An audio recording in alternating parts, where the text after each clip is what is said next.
नमस्कार. मी संदीप पाटील तुमच्यासारखाच शिक्षक भरती 2025 साठी स्पर्धेत असलेला सर्वसामान्य अभियोग्यताधारक.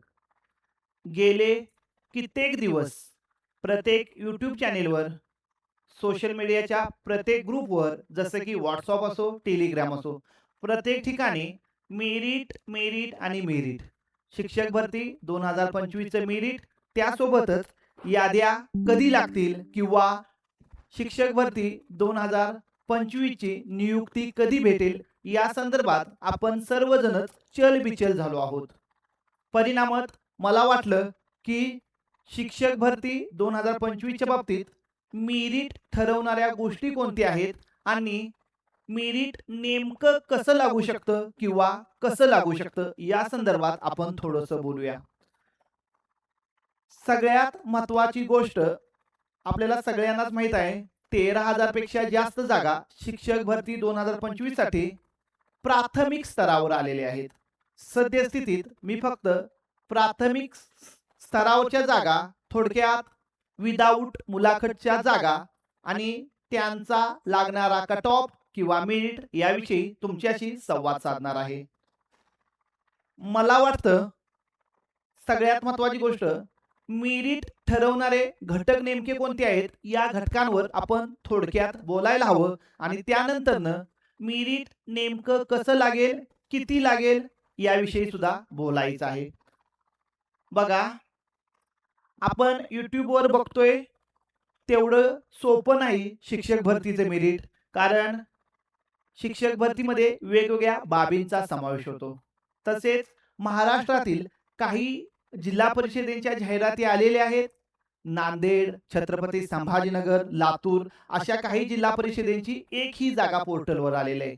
मग त्या जिल्ह्यातील मुलं नेमकी कुठं जातील या प्रत्येक बाबीचा आपल्याला विचार करायचा आहे.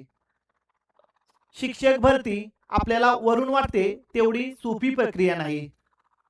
हे विधान लिहिण्यामागचं कारण आपल्याला माहित आहे. मे जून 2025 ला परीक्षा झाली आणि सद्यस्थितीत ऑगस्ट 2026 तेही शेवटचे काही दिवस शिल्लक आहेत.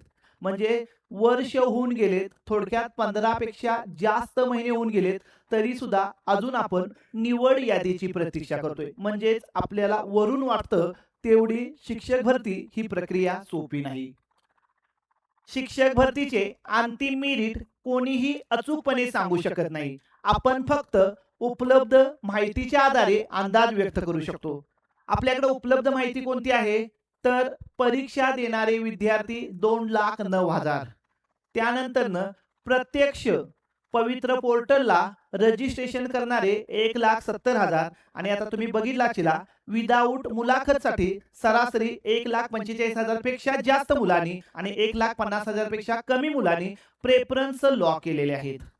थोडक्यात काय, तर तुमच्या लक्षात आलं असेल की 2,09,000 कुठं आणि 1,48,000 दरम्यानचा आकडा कुठं. मुलं हळूहळू कमी होत आलीत. ती का कमी होत आलीत? काही जणांनी सेकंड टप्प्यासाठी थांबलेत, काही जणांची शैक्षणिक किंवा व्यावसायिक पात्रता नसेल, काही जण 11वी-12वी साठी थांबले असतील. परिणामात सद्यस्थितीत विदाऊट मुलाखतसाठी 1,48,000 च्या दरम्यान विद्यार्थ्यांनी प्रेफरन्स लॉक केलेले आहेत. म्हणजेच 2,09,000 पासून आकडा कुठं आला बघा. आपण सहज मेरिटवर बोलतो, पण मेरिट सहज सांगण्याजोगी गोष्ट नाही. मी तरी स्वतः बोलल की मी जरी आता मेरिट सांगितलं तरी माझं मेरिट जास्तीत जास्त 70 ते 80% दरम्यानच बरोबर येऊ शकतं. असं मी का म्हणतोय, तर शिक्षक भरतीमध्ये अनेक गोष्टींचा समावेश आहे. त्यामधील सगळ्यात महत्त्वाची गोष्ट, मेरिट ठरवणारा घटक आपले अभियोग्यता परीक्षेतील गुण. मी जर जनरलचा विद्यार्थी असेल आणि मला जर 100 मार्क असतील आणि मी म्हणत असेल की माझं माझ्या कोल्हापूरमध्ये होणार, तर ते शक्यच नाही. म्हणजेच मेरिट ठरवणारा सगळ्यात महत्त्वाचा घटक कोणता असेल, तर आपल्याला गुण सुद्धा हवेत. दुसरा घटक आहे आपला प्रवर्ग. Open, EWS, OBC, SCBC, SBC, NT, SC, ST इत्यादी प्रवर्ग आपल्या शिक्षक भरतीमध्ये आहेत. परिणामात प्रवर्गानुसार आपल्याला जागा मिळत असतात. गेले काही दिवस तुम्ही बघत असतील वेगवेगळ्या गोष्टी वेगवेगळ्या चॅनेलवर चालू आहेत, पण ते थोडंसं आता कमी आले, त्यामुळे त्या गोष्टींवर बोलणं योग्य नाही. ओपन प्रवर्ग हा सर्वांसाठी खुला असतो आणि शिक्षक भरती 2025-26 वैशिष्ट्य म्हणजे सर्वात जास्त जागा ओपन प्रवर्गाला आलेल्या आहेत. परिणामात 55-60 रद्द होणं हे सुद्धा शिक्षक भरती 2025 वर सगळ्यात मोठा परिणाम करणारी बाजू आहे, भक्कम बाजू आहे. परिणामात 55-60 रद्द झाल्यामुळे ओपन मध्ये या सर्व विद्यार्थ्यांचा समावेश होत असतो. त्यामुळं कोण काय मेरिट सांगते या गोष्टींपेक्षा मेरिट ठरवणारा दुसरा महत्वपूर्ण घटक आहे तो म्हणजे प्रवर्ग. तिसरी गोष्ट समांतर आरक्षण. तुम्ही 2022च्या याद्या पाहिल्या असतील. 24 मार्काचा सुद्धा एक विद्यार्थी लागलाय. या मागचं कारण काय तर त्याला असणारा समांतर आरक्षण आणि काही ठिकाणी 120-130 मार्क असताना सुद्धा 2022ला काही विद्यार्थी लागलेले नाहीत. परिणामात शिक्षक भरतीवर किंवा शिक्षक भरती 2025 वर सर्वात महत्वपूर्ण परिणाम करणारा घटक आहे तो म्हणजे समांतर आरक्षण. पुढचा घटक आहे शैक्षणिक व व्यावसायिक पात्रता. बघा 1,48,000 लोकांनी पवित्र पोर्टलला रजिस्ट्रेशन केलेले आहे. ही सगळीच 1 ते 5 ला पात्र आहात का? ही सगळीच 6 ते 8 ला पात्र आहेत का? ही सगळीच 9 ते 10 ला पात्र आहेत का? ही सगळीच 11 ते 12वी ला पात्र आहेत का? त्यानंतर 1 ते 5 सोडलं, वरच्या वर्गांचा विचार केला तर प्रत्येकाचाच गणित विज्ञान विषय आहे का? प्रत्येकाचा इंग्रजी विषय आहे का? प्रत्येकाचा संस्कृत विषय आहे का? या गोष्टींचा सुद्धा आपण विचार करायला पाहिजे. बघा पुढला मुद्दा आहे शैक्षणिक व व्यावसायिक पात्रता. प्रत्येकाने डीएड केले का? प्रत्येकाने बीएड केले का? या बाबी सुद्धा आपण लक्षात घ्यायला हव्यात. त्यानंतर विषय मी आताच बोललो. तसेच माध्यम हा विषय शिक्षक भरतीवर खूप महत्वपूर्ण परिणाम करेल. मराठी माध्यमाच्या जागा जास्त आहेत पण मराठी माध्यमाचे विद्यार्थी सुद्धा जास्त आहेत. म्हणून माध्यम हा घटक सुद्धा शिक्षक भरतीवर खूप महत्वपूर्ण परिणाम करेल. आता मी उर्दू या माध्यमाचं मेरिट सांगताना मी कन्फर्म सांगेल की इंग्रजी माध्यम आणि उर्दू माध्यम यांचं मेरिट जवळजवळ सेम लागेल. इंग्रजी माध्यम ना प्रॉपर इंग्रजीच्या जागा आलेल्या आहेत तिथलं मेरिट 105 ते 110च्या दरम्यान नक्की लागेल. प्रॉपर इंग्रजी माध्यमाच्या जागा आलेल्या आहेत. माझ्या कोल्हापूरचा जर विचार केला तर इंग्रजी माध्यमला 20% जागा आहेत पण त्या सेमीच्या आहेत. परिणामात सुरुवातीलाच हे मेरिट कसं लागेल या गोष्टीचा आपण विचार केला तर आपल्याला एक गोष्ट सगळ्यांना लक्षात येते ती म्हणजेच कोणती गोष्ट? कॉमन रोस्टर म्हणजे सर्वांना सरासरी मेरिट असेल. जिथं सेमीच्या जागा आहेत तिथं इंग्रजी माध्यमाच्या मेरिटवर काही जास्त परिणाम होईल असं मला वाटत नाही. पण जिथं प्रॉपर इंग्रजीच्या जागा आहेत तिथं मात्र इंग्रजी माध्यमाचे मेरिट 105 ते 107 ते 110च्या दरम्यान नक्की असेल. जसं की मुंबई, पुणे, नागपूर अशा ठिकाणी. प्राधान्य क्रमासाठी निवडलेले जिल्हे या विषयावर मला थोडंसं बोलायचं आहे. बघा प्रत्येकाने या शिक्षक भरतीमध्ये लिमिटेड प्रेफरन्स असल्यामुळं स्वतःचा जिल्हा पहिला दिलाय. काही जणांनी कन्वर्ट राऊंडला थांबायचं हा विचार केलाय. काही जणांनी सेकंड फेजला थांबायचं हा विचार केलाय. कारण काय तर 1 बिंदू 1 पद 1 बिंदू 1 पद हा घटक शिक्षक भरती 2025 वर 100% परिणाम करणार आहे. पण कधी करणार आहे तर 100%चा जर विचार केला तर 90% परिणाम हा सेकंड फेजला किंवा कन्वर्ट राऊंडला करेल आणि 10% परिणाम फक्त पहिल्या फेरीत करेल. कसं तर जी कन्वर्ट राऊंडला आणि सेकंड फेजला थांबलेली आहेत किंवा कमी जिल्ह्यांना प्रेफरन्स दिलेले आहेत ती मुलं कन्वर्ट राऊंडला आणि सेकंड फेजला स्पर्धेत असतील पण त्यांच्यापेक्षा जास्त गुण असणारे बऱ्यापैकी सगळीच मुलं लागलेली असतील. मी जर विचार केला एखाद्या जिल्ह्याचं 130 मेरिट असेल तर मीच फक्त माझ्या कोल्हापूरला प्रेफरन्स दिला असेल तर मी कन्वर्ट राऊंडला थांबू शकतो का तर कोल्हापूरचं मेरिट 130 पेक्षा जास्त लागलं म्हणून. पण इतर कोल्हापूरच्या मुलांनी महाराष्ट्रातल्या 36च्या 36 जिल्ह्यात प्रत्येक जिल्हा परिषदला प्रत्येक महानगरपालिकेला प्रत्येक आदिवासी विभागाला प्रेफरन्स दिलेले आहेत. परिणामात ही मुलं पहिल्या टप्प्यात लागून जातील. थोडक्यात पहिल्या टप्प्याला मेरिट हाय असू शकतं पण कन्वर्ट राऊंडला आणि सेकंड टप्पा 100% होणार आहे त्याला मेरिट नक्की कमी असेल. यामागचं कारण काय तर प्रत्येकाने विचार केलेला नाही कन्वर्ट राऊंडचा किंवा स्वतःच्या जिल्ह्याचा. परिणामात मला कुठं तरी नोकरी मिळू दे, पण मला सरकारी नोकरी मिळू दे म्हणून आले 100च्या 100 प्रेफरन्स काही दिनांनी दिल्यात, काही जणांनी 80 प्रेफरन्स दिल्यात. परिणामात ज्यांना 130 पेक्षा जास्त गुण आहेत ते कोणत्या ना कोणत्या जिल्ह्यात लागून जाणार आहेत. आणि त्यामुळेच कन्वर्ट राऊंड आणि सेकंड टप्पा ही गोष्ट एक बिंदू एक पद या गोष्टीसाठी प्रोत्साहन देणारी गोष्ट आहे असं मला वाटतं. म्हणजेच एक बिंदू एक पदचा सगळ्यात जास्त परिणाम हा कन्वर्ट राऊंड आणि सेकंड फेजवर होईल. इतर उमेदवार व गुणवत्ता स्पर्धा. इतर उमेदवार व गुणवत्ता स्पर्धा आपल्या प्रवर्गातील इतर उमेदवारांचे गुण आणि त्याचा निवडीचा कल. बघा, काही विद्यार्थी 1 ते 8 ला पात्र आहेत, काही विद्यार्थी 1 ते 5 ला पात्र आहेत, काही विद्यार्थी 1 ते 12 ला पात्र आहेत. अशा वेगवेगळ्या पद्धतीने पात्र आहेत. काही मुलांनी काय केले तर कुणाच तरी ऐकले 1 ते 12 ला पात्र असताना जागा स्वतःच्या जिल्ह्यात आली असताना 11वी 12वीच्या किंवा 9वी 10वीच्या तरी सुद्धा कुणाचं तरी ऐकून पहिला प्रेफरन्स 1 ते 5 ला दिलाय. या मुलांना थोडंसं लक्षात यायला पाहिजे होतं की एक बिंदू एक पद आहे. हाच क्रम जर आपण उलटा ठेवला तर माझ्या जिल्ह्यात मला 11वी 12वीला विदाऊट मुलाखतीला जागा आलेल्या आहेत. मला 11वी 12वीला विदाऊट मुलाखतीला जागा आलेल्या आहेत. मला भलेही 130 मार्क असू द्यात, माझा पहिला प्रेफरन्स 11वी 12वीला पाहिजे आणि माझा शेवटचा प्रेफरन्स 1 ते 5 ला पाहिजे. हा ज्यांनी विचार केलाय त्यांना काहीच प्रॉब्लेम नाही असं मला वाटतं. पण ज्यांनी कुणाचं तरी ऐकून पहिला प्रेफरन्स 1 ते 5 ला दिलाय त्यांचं मात्र नक्की या शिक्षक भरतीमध्ये थोडं का होऊ दे नुकसान झालेलं असेल. थोडंसं माझं बोलणं कडू वाटेल पण ते सत्य आहे.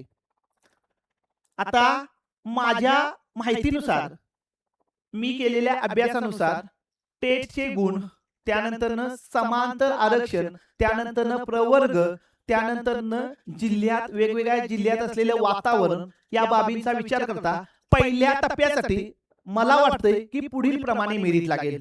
पण सर्व जिल्ह्यात हे मेरिट लागेल असं सुद्धा नाही. पण 2022च्या यादीचा जर विचार केला तर 2022 ला 55-60 होतं. त्यामुळं काही प्रवर्गाचे मेरिट ओपन पेक्षा जास्त लागले आणि काही प्रवर्गाचे मेरिट ओपन पेक्षा कमी लागले. पण 2025 ला त्यापेक्षा महत्त्वपूर्ण घटक कोणता असेल तर एक बिंदू एक पद.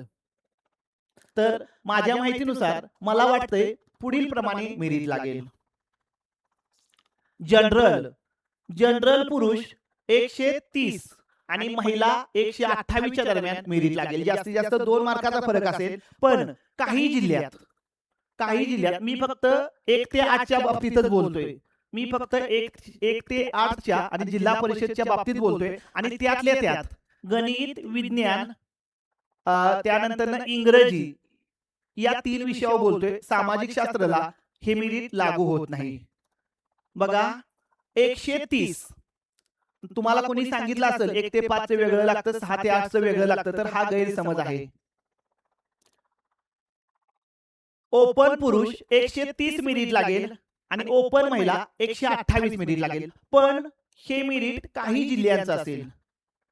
याचा जर विरुद्ध विचार केला तर पालघर, गडचिरोली असं काही जिल्हा आहेत यांचं मेरिट 130 पेक्षा नक्की कमी असेल. पण कोल्हापूर, सातारा, अहिल्यानगर या जिल्ह्यांचे मेरिट मात्र 135 प्लस ओपनचं असेल. मी जरी इथं अंदाजे सरासरी ओपनचे मेरिट 130 काढला असेल आणि महिला मेरिट जरी 128 काढला असेल तर हे ठराविक जिल्ह्यांचं असेल. पण काही जिल्ह्यांचे मेरिट 130 पेक्षा जास्त असेल आणि काही जिल्ह्यांचे मेरिट जसे की पालघर, रायगड, रत्नागिरी, सिंधुदुर्ग या जिल्ह्यांचे मेरिट 125 पेक्षा कमी सुद्धा असू शकतो. म्हणजे शिक्षक भरती 2025 ला एक बिंदू एक पद असल्यामुळं आणि लिमिटेड प्रेफरन्स असल्यामुळं आणि नोकरी मला पाहिजे आहे या मानसिकतेतून काही जणांनी सगळं प्रेफरन्स दिलेले आहेत आणि प्रत्येकाने स्वतःच्या जिल्ह्याला पहिला प्रेफरन्स दिलाय. पण 2022च्या जागेचा विचार करता 2025 ला जागा चांगल्याच आहेत. पण पुन्हा शब्द वापरतोय 2022 पेक्षा 2025च्या मुलांना गुण जास्त आहेत. थोडक्यात 2025 चं 130 गुण म्हणजे 2022 चं माझ्या माहितीनुसार कमीत कमी 120 गुण असतील. त्याच्यापेक्षा कमी गुण असू शकतात. दुसरी गोष्ट बघा, ईडब्ल्यूएच च्या मेरिटच्या बाबतीत बोलूया. मी पुन्हा सांगतो काही जिल्ह्यांचं ही मेरिट वाढलेलं असेल, काही जिल्ह्यांचे हे मेरिट कमी असेल. मी सरासरी काढले. कोल्हापूर सारख्या, अहिल्यानगर सारख्या जिल्ह्यांचे मेरिट 135 प्लस जाईल, पण पालघर असो, रत्नागिरी असो, सिंधुदुर्ग असो, गोंदिया असो, या जिल्ह्यांचे मेरिट 125 पेक्षा कमी येईल. ईडब्ल्यूएस चे मेरिट माझ्या अंदाजानुसार सरासरी 116 पुरुष, 112 महिला असेल. यामध्ये सुद्धा मी आता काही जिल्ह्यांच्या बाबतीत बोललो तसं बदल नक्की होतील. ओबीसीचं मेरिट थोडंसं वाढलेलं असेल. ओबीसीचं मेरिट पुरुष 125 च्या दरम्यान असेल आणि महिला 122 च्या दरम्यान असेल. ओबीसी पुरुष 125 च्या दरम्यान, महिला 122 च्या दरम्यान. ओबीसीला 3939 जागा आल्यात, त्यामुळे ओबीसीचं मेरिट इतर कास्टच्या तुलनेत सरासरीच राहील. पण कोल्हापूर सारख्या जिल्ह्यात ओबीसीचं मेरिट थोडंसं कमी असेल, पण एससीबीसीचं मेरिट वाढलेलं असेल. मी शब्दप्रयोग काय करतोय बघा. यात ओबीसीच्या मेरिटचा जर विचार केला तर अमरावती सारखा जिल्हा असो, यवतमाळ सारखा जिल्हा असो, या जिल्ह्यात सदरचे मेरिट लागू शकतो 124 120. पण कोल्हापूर सारख्या जिल्ह्यात ओबीसीचे मेरिट यामध्ये 1-2 मार्काने वाढलेलं असेल. रत्नागिरी, सिंधुदुर्ग सारख्या जिल्ह्याचा विचार केला तर 1-2 मार्काने कमी झालेलं सुद्धा असेल. म्हणजे मी हे सरासरी मेरिट काढलेलं आहे. ओबीसीचे मेरिट सरासरी पुरुष 124, महिला 120 लागेल. एससीबीसीचे मेरिट हे रत्नागिरी, सिंधुदुर्गचं धरूनच काढलेलं मेरिट आहे. पण कोल्हापूर सारख्या जिल्ह्यात एससीबीसीचे मेरिट हे 128 प्लस असेल. कोल्हापूर सारख्या जिल्ह्यात एससीबीसीचं पुरुष मेरिट 128 प्लस असेल आणि स्त्री मेरिट कोल्हापूर सारख्या जिल्ह्यात एससीबीसीचं 126 प्लस असेल. पण कोकण विभाग असो किंवा इतर विदर्भात जर जागा बऱ्यापैकी आली असतील तर तिथं या पद्धतीने मेरिट असेल पुरुष 120 आणि महिला 116. म्हणजे आपल्या सगळ्यांच्या लक्षात येत असेल जिल्ह्यानुसार मेरिट बदललेलं असेल. आपण युट्यूबवर बघतोय ते सरासरी मेरिट नसतं, सदासजी इकडचं तिकडचं बघून काढलेलं असतं. पण मी सरासरी मेरिट काढले आणि मी अजून पुन्हा सांगतोय की प्रत्येक जिल्ह्याचं मेरिट सारखं लागणार नाही. कोल्हापूर जिल्हा असो, अहिल्यानगर जिल्हा असो, नाशिक जिल्हा असो, सोलापूर जिल्हा असो, या जिल्ह्यांचे मेरिट वाढलेलं असेल. पण त्याच ठिकाणी आपण जर विरोध विचार केला, पालघर, गडचिरोली, गोंदिया, रत्नागिरी, सिंधुदुर्ग अशा काही जिल्ह्यांचं मेरिट कमी झालेलं असेल. तसेच छत्रपती संभाजीनगर असो, लातूर असो किंवा त्यानंतर नांदेड सारखा जिल्हा असो, या जिल्ह्यात जागाच आलेल्या नाहीत. अशा मुलांनी आपला पहिला पसंतीक्रम कोणत्या जिल्ह्याला दिलाय यावर सुद्धा बरंच मेरिट अवलंबून असेल. याचाच परिणाम अमरावती सारख्या जिल्ह्यांवर, यवतमाळ सारख्या जिल्ह्यांवर आणि सोलापूर सारख्या जिल्ह्यांवर नक्की होणार आहे. आणि सर्वात जास्त परिणाम या गोष्टीचा सोलापूर सारख्या जिल्ह्यावर होईल. आणखी मेरिट सांगताना, जनरलचे मेरिट सांगत असताना मी आणखी एक गोष्ट सांगतो. सातारा सारख्या जिल्ह्याला ओपनला 16 जागा आलेल्या आहेत. सातारा सारख्या जिल्ह्याला जनरलला जर 16 जागा आलेल्या असतील तर साताऱ्याचं जनरलचं मेरिट 130 लागणं अशक्यच आहे. ते 140च्या घरात लागेल, कारण जागांचं प्रमाण जनरलचं कमी आहे. या बाबीची सुद्धा आपण सर्वसामान्य अभियोग्यताधारकांनी नोंद घ्यायला पाहिजे. मी कन्फर्म सांगतोय की माझं मेरिट जास्तीत जास्त 70 ते 80% बरोबर असू शकते, त्याच्यापेक्षा सुद्धा कमी बरोबर होईल. पण मला वाटतंय की सरासरी एवढं मार्क पहिल्या टप्प्याला पाहिजेतच आपल्याला. त्यानंतर एसबीसीचं जागांचं प्रमाण खूप कमी आहे. म्हणून मला वाटतंय एसबीसीचं पुरुष मेरिट 123 असेल, महिला मेरिट 121 असेल एसबीसी. त्यानंतर तुम्ही सगळ्यांनी बघितलं असेल एनटीच्या मुलांनी ओपनचं मेरिट मारणं खूप गरजेचं आहे. कारण एनटीच्या जागा सुद्धा हाताच्या बोटावर मोजण्याजोग्या आहेत. NTA असो, NTB असो किंवा NTC असो किंवा NTD असो, एनटीच्या जागा कमी आहेत. मी फक्त माझं अंदाजान मेरिट सांगत आहे.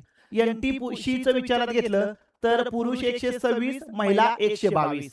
NTBचं जर विचारात घेतलं तर पुरुष 124, महिला 122. NTDचं विचारात घेतलं तर पुरुष 126, महिला 124. मी फक्त माझा अंदाज सांगतोय आणि मी सरासरी सांगतोय. व्हीजे, NTA किंवा VJDT यांचं सरासरी मेरिट पुरुष 126, महिला 123. बघा, एनटीच्या बाबतीत बोलत असताना तुम्ही काही दिवसापूर्वी वेगवेगळ्या ग्रुपवर सुद्धा बघितला असेल, तक्ता 1 सुद्धा होता आणि त्या संदर्भात आपल्या परीक्षा परिषदेला एक बुलेटिन सुद्धा काढावं लागेल. प्रत्येक प्रवर्गाला बिंदू नामावलीनुसार योग्य त्या जागा देण्यात आलेल्या आहेत. आपण सगळ्यांनी बघितलं असेल. त्यानंतर एससी, आपल्याला वाटत असेल एससी ला मेरिट कमी लागेल, पण तसं नाही. एससी ला सुद्धा स्पर्धा आहे आणि माझ्या अंदाजानुसार सरासरी एससी पुरुष 122, एससी महिला 118 मेरिट लागेल. आणि त्यानंतर एसटी पुरुष 105, एसटी महिला 100 पर्यंत मेरिट लागेल.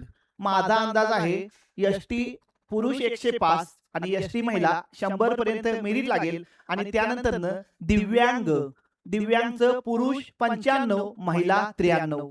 कमी सुद्धा काही जिल्ह्यात हे मेरिट लागेल, कारण कुणी कोणत्या जिल्ह्याला कितवा प्रेफरन्स दिलाय यावर हे मेरिट आहे. दिव्यांग 95 आणि 93. भूकंपग्रस्त, प्रकल्पग्रस्त आणि अनाथांचं मेरिट सगळ्यांपेक्षा कमी असेल या वेळेला. भूकंपग्रस्त, प्रकल्पग्रस्त यांचं सरासरी मेरिट घेतलं तर 93, महिला 90, पुरुष 93, महिला 90. काही जिल्ह्यांमध्ये हे मेरिट वाढलेलं असेल, 100+ असेल, पण काही जिल्ह्यांमध्ये हे मेरिट कमी असेल, म्हणून मी सरासरी मेरिट घेतलेला आहे. 2022च्या याद्यांचा विचार करा, आपल्याला लक्षात येईल.